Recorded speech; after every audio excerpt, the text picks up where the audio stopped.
أنا أبسطي ممن يكون أفتي. إيه. إلا أفتي جرانا كمية تكون بقول. ما تدري كل كيف كم تدور فلان. رياض مدمتا. بولو مريال. أوكي تكوفا أفتي سورة نمني لورا كونك بسران بدايش. hundi keenya yuila waan dhagame haasofna kabira suuraa kana oduu tokko hafte suuraa biraa si ergani suuraa biraa gadi gargarchite bareeda uffata aadaa irra jira waa baay'ee irra jira sigalee kana kabira gadi gargarchuun mirga keeti garuu maali amma yeroo baay'ee ka dubbachaa jiru wanta kana namoonni baay'een gara siyaasaa fudhatanii dubbatanii gara wanta adda addaa fudhatanii dubbatan garuu mucaan tokkummaa jedhamu kun akkuma guututtuu jechuun jibbanuuf qabu yeroo baay'ee ijoolleen keenya yoo waa xiqqoo dugunguran kaatee mana isaatti ajandaa godhachuun alatti yeroo inni waa'ee keenya waan gaarii nu dala inni ol qabatee dubbatu takka illee hin agarreen sigalee abbootii keenya siyaasarraa ta'ee wantoota adda addaarrayyuu gizee laallu jechuun sigalee kanaaf no bullo wal qabanii waliin keessummeessu wallah dhaggeeffatu tokkummaa hin beeka akka inni nu jibbus akka inni nu qeequs akka inni nama keenya jaalanillee bareechee beeku garuu bifa kanaan wallahi billahi eenyu nun qeeban na jaaladhu na jibbi malee sitti maal. Nono haftee barammee haftee waan biraa jechaan jiru bar yaada kiyya ba'aa jiraami isinillee yaada ba'attanii ni haftee yaada kiyya ba'adha.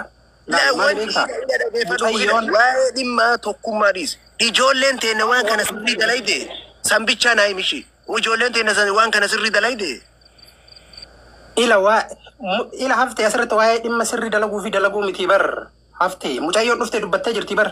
Mana obsaatti dhuftee seentee itti toluu nama bilbilee bute garuu koomentii barreessee turte jalatti mucaan viizaa hin barbaadu qarshiin akkatti ani viizaa dalagsisuuf kennee qarshiin qabameeti kanaafuyyuu qarshiin haa eeggatu hin deebisa kana hunda odoo hin hubatin mucaan kun kaatee mana isaatti ajandaa godhachuun maalinni eshi kana hubatta immoo akkanuma naasaa jirtan. Ani keessummeessu wallahi na jaalata malee na jibbita malee ani bifa kana isin keessummeessu. Ishi osoo isin waan kana addaan hin baafatanii akkamii arsii achi deemtanii nama keenya diqqeessisiiftan. Dhiisaan fakkeessin aboo. Dubbadhu Riyaad. Ila haftee kun waan yeroo sanii kimamiidha jettan suusiyee yeroo sana achi keessa jirti. Yeroo san tokkummaa kanallee kaachi keessatti shirinshutii boodee na fidde wallahi nasiif achi fakkaadhe illee naasoo. Yeroo sanillee suuraa mucaa kana kaasa mallanni kun yoo dhugumetti kennitee haga miskiinaa taate deebuu qaba jedhee dubbadhe yeroo sanis. Kun michatti na chiirti.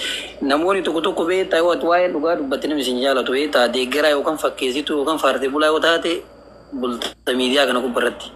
Yoo kan hin ta'in buluu hin danda'amu. Akkuma jette yoo dhuguma mallaqa kan argitee miskiina waan achitti dubbadha asitti illee dubbadha.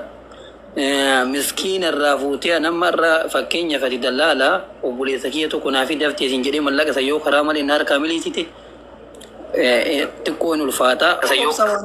Wallahi dhuguma waanuma mana kana keessa dubbadhe kana waan ta'eef san jedhee dubbatu waan kiyya malee yeroo san illee mana obsaa keessatti illee ni dala jira. Maaliif gaggalchitee dhiisii jedhanii ture namni immoo yoo waa dubbadhe immoo wati kara biraa dubbatti namni si jaalatu hin jiru sanumaas jedhee cadhise yoo mallaqa kana immoo akkuma saniin itti kennitee isiin deebifteef haa deebiftuufi waan mallaqa immoo ganamaa dhuguma irraa dubbachuun Riyaadoo dhageeffatu kuma namaaf 22 saahibu hadhaa miti anaafsi saahibummaan tiyya hadhaa miti mucattii onnaa jedhu nagalchi jettu san galchi dhageeffadhu siima ila dhageeffadhu sitti hima dhageeffadhu anaafi ati hiriyya Sa'in obsaallee yoo bataate anaaf ilma biyya kiyyaati sitti maan. Ani ka jedhe biiftuu mallaqa deebiftee dhiiftee hoo nan galchu. Irraalleen dubbanne kaleellee argee ture guyyaa kanallee dubbataa ture argaa jirtanii jechuudha. Wanni an jedhe tokko namni akkamitti hattuu waliin gandaggalee shamara teenya tanuti qaalii jennuun tan. Ganda keenya akka lubbuu keenyaati oli jaalannu kana galchanii arusiin gandaggaltee hattuu waliin gandaggaltee hattuurra goltee argu. Bar dhageeffadhu sitti hima. Tokkummaa yoo taate akka inni nun jaalannillee bareechisee nama beekuun akka inni waa'ee keenya jibbiinsa nurraa qabullee nama beeku.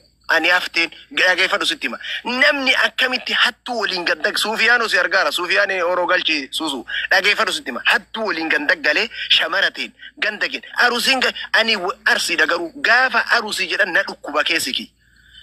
ما حتولين أنا أبوليتي تيوتا تسين تجرو هذا تيجي تنادلت رصاد إبراك فلت مالي حتون تجرو أنا كحفتي ستي ما جالته هو جبته لا جالته لكن ما أنت يصير تدانا بادو ستي ما لا وركي نتي لا نرسي هند لقتين بينا مالي في دي الدنيا إثيوبيا متى والكبدي في أوروميا متى والكبدي بينا مالي موديلستي دان إسي بينا مالي تحت إسي دقرون جرو أبوليتي تيان دقرون الرجدان هذا تيجي تكلو بوت جالته يو هند دقرو ستي ما بري حكم ويفرقوا ورات كيسة جرو كيسة ريادي لبيدا جوالين با إنجا جودا يادا أوسا مرماتوران سيكالي أما تاكي يعني جو أسرق جيت تمي برادي مي جو أما بلون جدوكونا يادا سادي قروا دينا مويتي نوا دي منا سادي سيكالي نمي تكو يادا ساكي نچو مرقا سادي مرقا نمات إيبا نمي سان دي قروا قفا شادا كبچيسا ويقالني يورا كرا راقتي ديم namni biiftuu deeggartan qofti jedhanii shaadaa qabachiisan kuni ilaalcha gandummaati sigalee amma sababa kanaan gandi lamaa walitti yoo deeme namni hayyoota galabbataa goota galee waa'ee nama hafteen irraa haasaa jiru warroonni asal jirtan warri amma dhuftan yoo dubbiin isinii hin galle inni waa'ee intaloon birrii nyaattee fi nyaachuu dhabdee miti kan irraa haasaa jiru. Ijoollee teena ta arsii himataa arsii bakka buutee biiftuun bakka birrii nyaattee jedhanii biiftuu ol galabbatanii tokkummaa gadi gargalchanii irraa haasaa jiranirraa wanni kun ta'uu hin qabu. Hattuun bakka arsii hin buutu. Hattuun ganda hin qabdu jedhaa jira hafteen. Yoo yaadni isaa isin ta'e isin hin deeggartanii jajjabeessitaniin. Yoo yaadni isaa isin hin taane dammoo namni hunduu mana qabaa deema mana bana daafaan bana. Kanaan ala wanti biraa wanti inni birrii nyaatte deebisiisaa jedhee waa'ee birrii haasaan jiruun.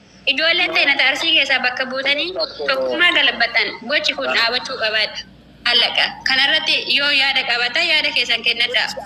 Isa kana malee ani biiftuu mallaqa namaa biiftuu dubbatamu mangisti ila haadee biiftuu riippoortii godhaadhaan istaaftaa godhaman. Wanti kee namaa arrabsan shamarri tee namaa arrabsan shamarri nuti warqii jennee kalee faarsaa turre beenzila fincooftan jedhaa faarsaa turre sun maa arrabsan.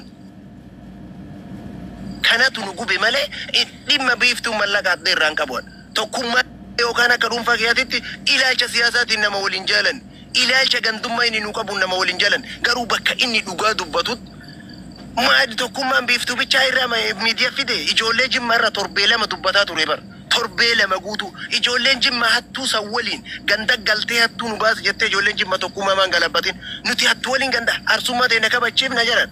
Nuti hattu waliin shamara ta'e akka lubbuutti jaalannu tana isii kabanya jaran no akkasitti hin kabanya abbaan feete na jaalatta malee abbaan feete ni jaalatta malee arsooma yoo jaalatte akkanatti hin jaalatamu arsoom shamarri ta'e nallee akkanatti hin jaalatamu xiqqeeffamtee hin jaalatamtu dhugaa dubbattee jaalatta. Salaamu alaikum. Afanji Sufiyaantu si dura Sufiyaan dubbani.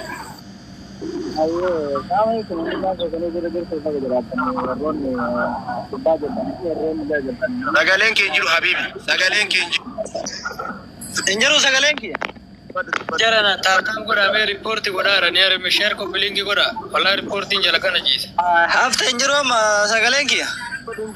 Aboo kompiiliingii godha. Hundummaan keessanuu bakka jiraattan jiraatiin hafte jechuun namni kamuyyuu beektani hattuun abbaa fedhee taanaan hattuun maa haadha namaa too ta'e hatti akka haadhaatitti akka haadhaati akka immoo hattinnati akka haqa namaatitti haqa namaati abbaa fedhee maan ta'in jechuudha jechuun nama isiitii fi abbaa fedhee yoo ta'e garuuyyuu hanni kunillee gosa hedduun jira hanni akka tatamtu akkaataa hedduu ama beektaa hanni illee maaliif jennaan. Biiftuulee taate nama adii walii qabnuuni nama yookaan dubbifnee kallattii jiru waliin haasofnee waan jiru waliin haasofnee jirrallee akka haasofne hundaa jechuun isinitti himuu ni danda'a hafti isiillee keessaan si erguu ni danda'a jechuudha haala taasisii jechaadha. Sagaleen kee jiraame? Jira dubbadhu biroo. Wanni jechuu barbaadu namni abbaan fedhe maan taane dhugaa rabbii dubbachuufi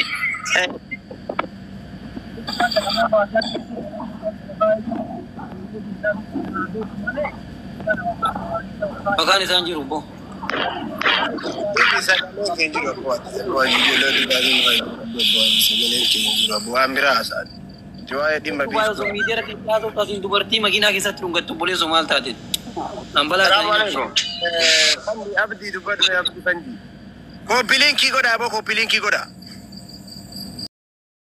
kun abbaa eenyumaan taane kun gandummaa qabu miti kuni waan akkana dubbachuun ilma sammuu qabuttiin tokkummaan kun jechuudha waan akkana dubbachuun hattoota nurraa dubbachuun kun waan gaariidha isin egalee akka gandummaa hin qabne anaftee foormishiina jalaan itti kenna jechuudha nama keessaan inni beekus kana nyaachee jira ana himataa kisaatu jechuudha akka inni gandummaa hin qabne asirratti ol baasee jechuudha gandummaa akka inni hin qabne gaggalabbatee irra haasa'u gana gochuu deemna isin egalee kun obboleessoo hattuun nu keessa bahuu qabaayyuu kunii kaa jiraayyuu nyaata wallaahi ka ajjeesaniyyuu eebi maqaa nu nyaateyyuu kun namni keenya kanaan nimamu namni hattuu qabee gandummaan qabu dhugaa rabbi maaliif miskiinni booyaa jira miskiinni uu jedhee bar isiin mana itti kireeffattee ittiin bulu jirti bar dhiira dhalaan jechuudha kana waan ta'eef kun waan isillee osoo namni guutuun si duule duubas hin deemne sin jedha sigalee kanaafu sila waan takka sin jedha kanaafu booda keessan dubbisi nama wayii suuraa sii kenna nama anamataa kiyya nyaate jira waan ta'eef jechuudha okay nama ati beektu jechuudha Haftee mee nama takkaayyuu carraan kenneen nuyi qabadhu yeroo takka jechuudha nama 500 illee turtan nama 400 illee turtan gastii kana sa'aatii tokko ol ta'eera jechuudha mee namni ummaan amma yoo namni waa dubbatu dhugaa keeti tanii koomitii dhugaa dudda shinkuttu kuni maal qaba yoo koppiliinkii godhaniif biyaansi sa'a 2 sa'a 3 ol asirra taa'ee jira amma hundi keessanuu chaalenjii isin kennaa taa'utabii koppiliinkii kana 3,000 hin gaadafaati. Mara kau kaba gizee yaada namni tokko gizee yaadni isaa sinii ta'ee taaptaabii koppiliinkii godhaa yaada san dhageeffadhaa. Zimma